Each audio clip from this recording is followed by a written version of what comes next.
সবাই আশা করি আল্লাহর রহমতে সবাই ভালো আছেন। তো বরাবরের মতো আবারও হাজির হয়ে গেলাম নতুন আরেকটি রেসিপি নিয়ে। আজ আমি আপনাদের তৈরি করে দেখাবো চিকেন রোস্ট। আর এই রোস্টটা তৈরি করতে প্রথমেই আমাদের লাগবে চিকেনটা। আর এখানে আমি 20 পিস চিকেন নিয়েছি। এই যে একটা চিকেন থেকে আমি 4 ভাগ করে নিয়েছি। এই যে আস্ত 20 পিস চিকেন নিয়েছি। এখন এটাকে একটু ভেজে নিতে হবে, ফ্রাই করতে হবে। তো এতে দিয়ে দিচ্ছি আমি পরিমাণ মতো লবণ, দিয়ে দিচ্ছি 1 চা চামচ হলুদের গুঁড়া।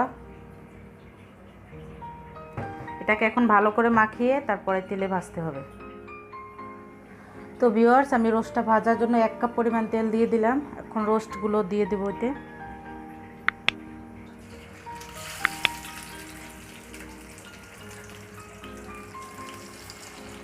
এটাকে গোল্ডেন ব্রাউন কালার করে ভেজে নিতে হবে।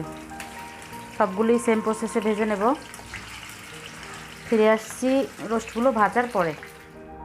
তো ভিউয়ার্স, এই যে আমার রোস্টটা আমি ভেজে নিয়েছি গোল্ডেন ব্রাউন কালার করে। এখন চলে যাব রান্না করতে এটা। তো ভিউয়ার্স, আমি এখানে তেল দিয়ে দিলাম 2 কাপ পরিমাণ, দিয়ে দিলাম গরম মশলা পরিমাণ মতো। এখন দিয়ে দেব পেঁয়াজ বাটা 2 কাপ পরিমাণ, রসুন বাটা 4-5 মিনিট পরে। তো ভিউয়ার্স, এই যে আমার মশলাটা কষানো হয়ে গেছে, তেলটা উপরে ভেসে আসছে। আমি এখন মাংসগুলিকে দিয়ে দেব।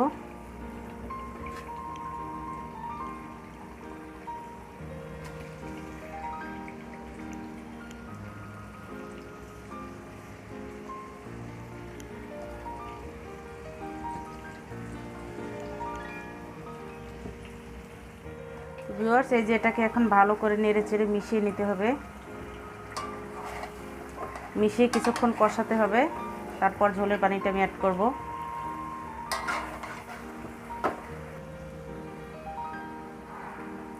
এই পর্যায়ে দিয়ে দিচ্ছি 1/2 কাপ পরিমাণ চিনি।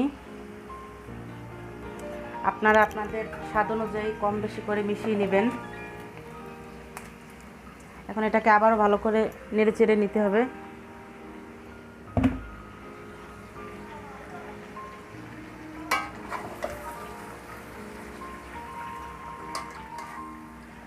তো ভিউয়ার্স, আমার এটা কষানো হয়ে গেছে। এখন আমি দুধটা অ্যাড করব।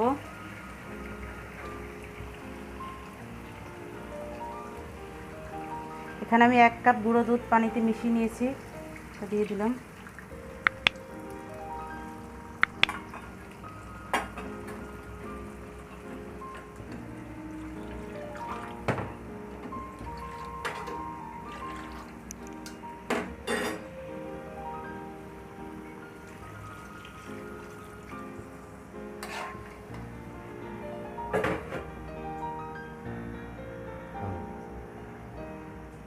তো ভিউয়ার্স, এই যে আমি দুধটা দিয়ে দিলাম আর সাথে পানিও দিয়ে দিলাম। আপনারা আপনাদের পরিমাণ মতো দেবেন, কারণ আমার মাংসটা বেশি, আমার পানিটাও বেশি লাগবে।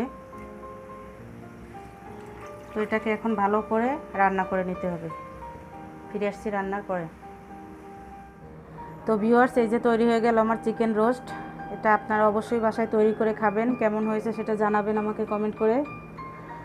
আর আপনাদের যদি আমার চ্যানেলটা ভালো লাগে তাহলে অবশ্যই সাবস্ক্রাইব করবেন, পাশে থাকা ছোট্ট বেল আইকনটি ক্লিক করবেন। তাহলে আমার দেওয়া ব্লগ ভিডিও নোটিফিকেশন আপনার মোবাইলে সবার আগে চলে যাবে। লাইক কমেন্ট শেয়ার করতে কিন্তু ভুলবেন না। সবাই ভালো থাকবেন, সুস্থ থাকবেন। আল্লাহ হাফেজ।